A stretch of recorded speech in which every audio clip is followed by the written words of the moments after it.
Capítulo 143. Escenas vistas alguna vez. 2 de enero, año 2 del nuevo calendario mundial, Gran Ducado de Shikishima, Fuerza de Defensa Aérea, Centro de Mando Central. La Fuerza de Defensa Aérea es una organización especializada en la defensa del territorio nacional durante emergencias y en la vigilancia del espacio aéreo en tiempos de paz. Generalmente, esta es una tarea de la Fuerza Aérea, por lo que el hecho de que sea una organización independiente es un caso raro. En realidad, la Fuerza de Defensa Aérea que existió en la Unión Soviética fue integrada en la Fuerza Aérea tras la disolución de la URSS, en parte por el deseo político de castigar a una rama que apoyó el golpe de Estado conservador, pero también por la ineficiencia de separar equipos. En Estados Unidos, se supone que la Fuerza Aérea Federal se encarga del despliegue exterior y la Guardia Nacional Aérea de la defensa territorial, aunque en la práctica los límites son difusos. Arabia Saudita mantiene una fuerza de defensa aérea hoy en día, pero solo posee radares y misiles tierra-aire, sin aeronaves propias. En resumen, separar a las organizaciones que operan equipos tan costosos como los cazas, dejando de lado la aviación naval, suele ser ineficiente. A pesar de contar con esta ineficiente fuerza de defensa aérea, el Gran Ducado de Shikishima lleva la burocracia militar al extremo. Además del ejército, la armada, la fuerza aérea y la fuerza de defensa aérea, también existen el ejército de la Guardia Imperial y el ejército de seguridad. Al menos, este último se considera una fuerza paramilitar encargada de la seguridad interna y fronteriza, por lo que no posee equipo pesado. La fuerza aérea se opone a la propuesta de la fuerza de defensa aérea. Lo que sucede cuando las organizaciones están tan divididas se estaba manifestando de forma muy clara en la sala de conferencias del Centro de Mando Central de la Fuerza de Defensa Aérea.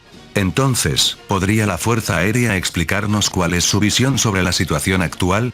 El general de la Fuerza de Defensa Aérea, actuando como presidente de la mesa, preguntó con voz forzada, sin ocultar que se sostenía la cabeza por la migraña. Los participantes eran los generales de más alto rango de las 6 ramas militares de Shikishima. La reunión se celebraba allí porque era el lugar donde llegaría primero cualquier información sobre nuevos incidentes aéreos. Está decidido. Debemos limitarnos a la defensa hasta entender la situación. Cerrar todo el espacio aéreo nacional, suspender la aviación civil y ordenar a todos los barcos que entren en el puerto más cercano. Todos los aviones de la Fuerza Aérea y de Defensa Aérea deben estar en alerta máxima de respuesta inmediata. ¿No es suficiente con eso? El general de la Fuerza Aérea hablaba con los brazos cruzados y recostado en su silla, como si no entendiera de qué se quejaban los demás. La Armada se opone a la propuesta de la Fuerza Aérea. Precisamente porque la situación es incierta, debemos movernos activamente para recopilar información. En esencia, la enemistad entre las ramas es tan profunda que es tradición que en estas reuniones de las 5 fuerzas, sin contar a la Guardia Imperial inicialmente, nunca se decida nada. La única opinión en la que los 5 generales coinciden es que ser el presidente de la mesa es una desgracia. Históricamente, al principio solo existía la Guardia Imperial. En el proceso de modernización nacieron el ejército y la armada. Luego, para combatir a los comunistas radicales que se agitaban dentro del país, se expandieron las unidades armadas de la policía para formar el ejército de seguridad. Con la llegada de los aviones, las unidades de defensa territorial del ejército y la defensa de bases de la armada se fusionaron en la Fuerza de Defensa Aérea, mientras que el resto de la aviación de ambas ramas formó la Fuerza Aérea. Esta es la razón de su estructura absurdamente fragmentada. Por si fuera poco, los aviones embarcados siguen perteneciendo a la Armada, y la Guardia Imperial tiene sus propias aeronaves y barcos, llevando la ineficiencia de los compartimentos estancos a su máximo esplendor. De todos modos, aunque decidamos algo aquí, se anulará si el gabinete toma otra decisión o si hay un mandato sagrado del Gran Duque. ¿No basta con seguir con las tareas habituales de vigilancia? Ante las palabras hastiadas del general del Ejército de Seguridad, el general de la Guardia Imperial intervino, coincidiendo en parte pero marcando su distancia. Es natural que un mandato sagrado lo cambie todo, pero no puedo aceptar que esto se trate como vigilancia habitual. Ante esta situación imprevista, nosotros hemos elevado al máximo nivel la alerta de seguridad en el castillo del Gran Duque para garantizar la seguridad de su Alteza. La Guardia Imperial puede hacer lo que quiera. Al fin y al cabo, a ustedes no les afecta lo que decida el gabinete, espetó el general del ejército con desdén. En este país, el poder de mando supremo reside teóricamente en el Gran Duque como jefe de Estado, pero la Constitución establece que, excepto para la Guardia Imperial, dicho mando se delega en el primer ministro, bajo un control civil real. Por el contrario, la Guardia Imperial, cuya misión es proteger a la familia ducal, tiene una cadena de mando completamente independiente y no recibe órdenes del gabinete. En cualquier caso, está el asunto de los aviones capturados.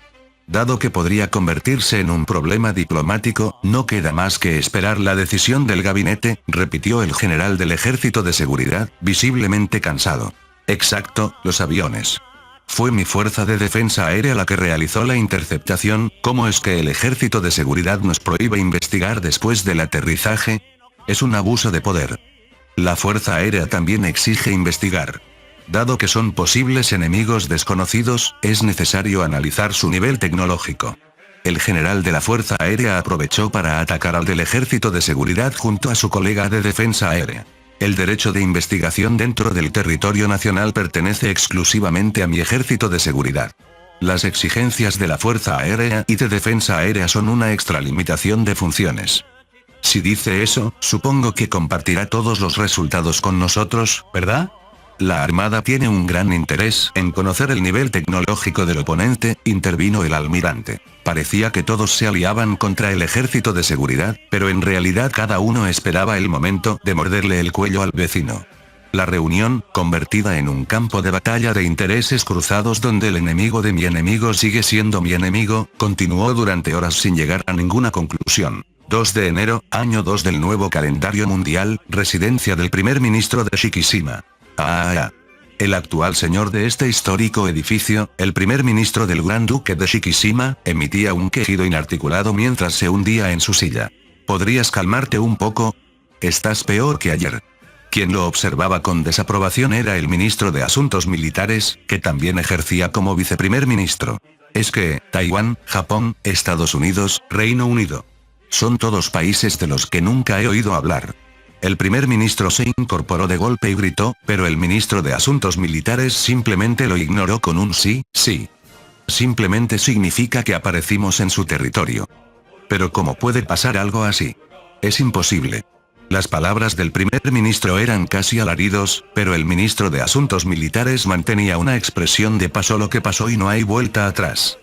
Ahora no importa el por qué, sino cómo enfrentamos la realidad. Pongámonos a trabajar, instó el ministro de Asuntos Militares, mientras el primer ministro seguía murmurando quejas entre dientes.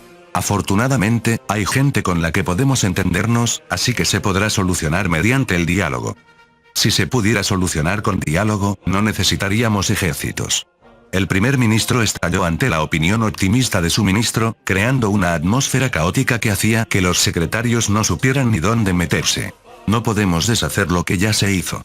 Nuestro trabajo es esforzarnos al máximo para solucionarlo hablando, continuó el ministro de Asuntos Militares, preguntándose a sí mismo por qué demonios se había aliado con la facción de este hombre en el pasado.